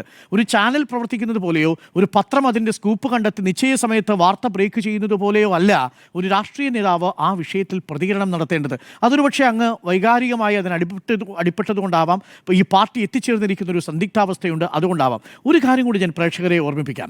ജോസ് തെറ്റിൽ എന്ന് പറയുന്ന ഒരു നേതാവിനെ കുറിച്ച് നമ്മൾ ഓർമ്മിക്കുന്നുണ്ടല്ലോ. ജോസ് തെറ്റിൽ എന്ന് പറയുന്ന ഒരു നേതാവിനെതിരെ ഉയർന്ന ആരോപണം എന്തായിരുന്നു? പ്രേക്ഷകർ ഓർമ്മിക്കുന്നുണ്ടോ? അന്ന് ജോസ് തെറ്റിൽ MLA ആയിരുന്ന സമയത്ത് 2021 എന്ന് തോന്നുന്നു അദ്ദേഹത്തിൻ്റെ ഫ്ലാറ്റിലേക്ക് അദ്ദേഹം ഒരു ഫ്ലാറ്റിലേക്ക് പോവുകയും അവിടെ അവരുടെ ഉഭയസമ്മതപ്രകാരമുള്ളൊരു ബന്ധമുണ്ടാവുകയും ചെയ്തു. അതൊരു ട്രാപ്പായിരുന്നു. പക്ഷേ അന്ന് ഉയർന്ന ആരോപണം ജോസ് തെറ്റിയിൽ പീഡിപ്പിച്ചു എന്നാണ്. അന്ന് ആ ആരോപണം ഉന്നയിച്ചതിൻ്റെ പേരിൽ ജോസ് തെറ്റിയിൽ നഷ്ടപ്പെട്ടത് എന്താണെന്ന് അറിയാമല്ലോ? ഒരു വലിയ രാഷ്ട്രീയ ജീവിതമാണ്. പക്ഷേ അതിനുശേഷം അത് തെളിഞ്ഞു. എന്താ തെളിഞ്ഞത്? സുപ്രീം കോടതിയിൽ പോയപ്പോൾ സുപ്രീം കോടതി പറഞ്ഞു ദാറ്റ് വാസ് എ ട്രാപ്പ്. അവരതിൽ ട്രാപ്പ് ചെയ്യുകയായിരുന്നു. ഇന്ന് താങ്കൾ വൈകാരികമായി നടത്തിയ ഈ പ്രതികരണത്തിൻ്റെ ഭാഗമായത് ട്രിഗർ ചെയ്തപ്പോൾ എന്താ സംഭവിച്ചത്? ഇടതുപക്ഷത്തു നിന്നുള്ള ആളുകൾ സമൂഹ മാധ്യമങ്ങളിൽ ചില വീഡിയോകൾ പ്രചരിപ്പിക്കാൻ തുടങ്ങി. രമേശ് ചെന്നിത്തലയെ മറുപക്ഷത്ത് നിർത്തിക്കൊണ്ടുള്ള വീഡിയോ സമൂഹ മാധ്യമങ്ങളിൽ പ്രചരിച്ചു തുടങ്ങിയിരിക്കുന്നു. അവിടെ ആ പരാതിക്കാരിയായ സ്ത്രീ ഈ രമേശ് ചെന്നിത്തലയെ വിളിച്ച് ഫോണിൽ സംസാരിക്കുന്നതിൻ്റെ ചില ശബ്ദ സംഭാഷണം പുറത്തു വന്നിരിക്കുന്നു. അപ്പോൾ അവൻ രമേശ് ചെന്നിത്തല എന്ത് പിഴച്ചു? ഇക്കാര്യത്തിലൊന്ന് ആലോചിച്ച് നോക്കൂ. അപ്പോൾ ഇപ്പോൾ VD സതീശൻ നടത്തിയ പ്രതികരണത്തിൻ്റെ അമ്പ് പോയി കൊണ്ടിരിക്കുന്നത് സ്വന്തം പാർട്ടിയിലെ നേതാക്കൾക്കാണ്. അതിൻ്റെ ഭാഗമായി അടുത്ത വീഡിയോകൾ പുറത്തു വരുന്നു എന്ന് പറയുന്നു. ഇത് ട്രിഗർ ചെയ്യാൻ പോകുന്നത് ആരെയായിരിക്കും? മറുപക്ഷത്തെ ആയിരിക്കില്ലേ? സ്വാഭാവികമായും മറുപക്ഷം ഇത്തരം ആയുധങ്ങൾ തേച്ചു മിനുക്കി എടുക്കില്ലേ? എല്ലാ പാർട്ടികളും വിൻസെൻറ്റിൻ്റെ ആരോപണം എടുക്കില്ലേ? എൽദോസ് കുന്നപ്പള്ളിയുടെ ആരോപണം പുറത്തു കൊണ്ടുവരില്ലേ? അത് പാർട്ടിക്ക് ഗുണകരമാകുമെന്ന് പ്രതിപക്ഷ നേതാവ് കണക്കാക്കുന്നുണ്ടോ? അതോ ഇനി പാർട്ടിക്കുള്ളിലെ ആരെങ്കിലും ഉന്നം വെച്ച് പ്രതിപക്ഷ നേതാവ് പറഞ്ഞതാണോ എന്നതും ഒരു സംശയം ഉണ്ടാക്കുന്ന ഒന്നാണ്. ഒരു സത്യാനന്തര കാലത്ത് ഏതെങ്കിലും തരത്തിലുള്ള സമൂഹ മാധ്യമത്തിലെ ആളുകൾ നാളെ 9 മണിക്ക് ഞങ്ങളൊരു കാര്യം പറയും എന്ന് പറയുന്നത് പോലെ അല്ല ഒരു രാഷ്ട്രീയ നേതാവ് പ്രതികരിക്കേണ്ടിയിരുന്നതെന്നാണ് എൻ്റെ വിനീതമായ അഭിപ്രായം. അങ്ങേക്കത് അറിയാമെങ്കിൽ എത്രയും പെട്ടെന്നത് അവതരിപ്പിക്കുക എന്നുള്ളതാണ്. അത് ഏത് വിഷയമാണെങ്കിലും അതിന് പിന്നിലൊരു അനീതിയുടെ അംശമുണ്ടാകുമല്ലോ, അത് വൈകിപ്പിക്കാതിരിക്കുക എന്നുള്ളതാണ്.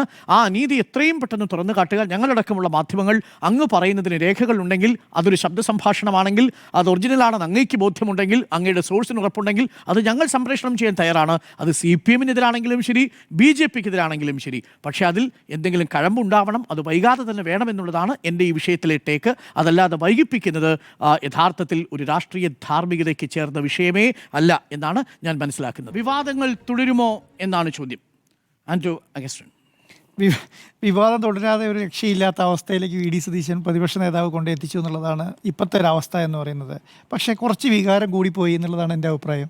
പ്രതിപക്ഷ നേതാവിനെ പോലെ ഒരാളുടെ കയ്യിൽ നിന്നും അങ്ങനെ ഒരു സംസാരം നമ്മൾ പ്രതീക്ഷിക്കുന്നതേയില്ല. കാരണം എന്തുകൊണ്ടാണ് അങ്ങനെ പറയുന്നത്? കാരണം ഒരു ഭീഷണിയുടെ സ്വരം, ഒരാളെ വികാരം നടത്താൻ തീരുമാനിച്ചാൽ പിന്നെ അദ്ദേഹം തീർന്നു എന്നുള്ളതാണ്. മനസ്സിലായോ?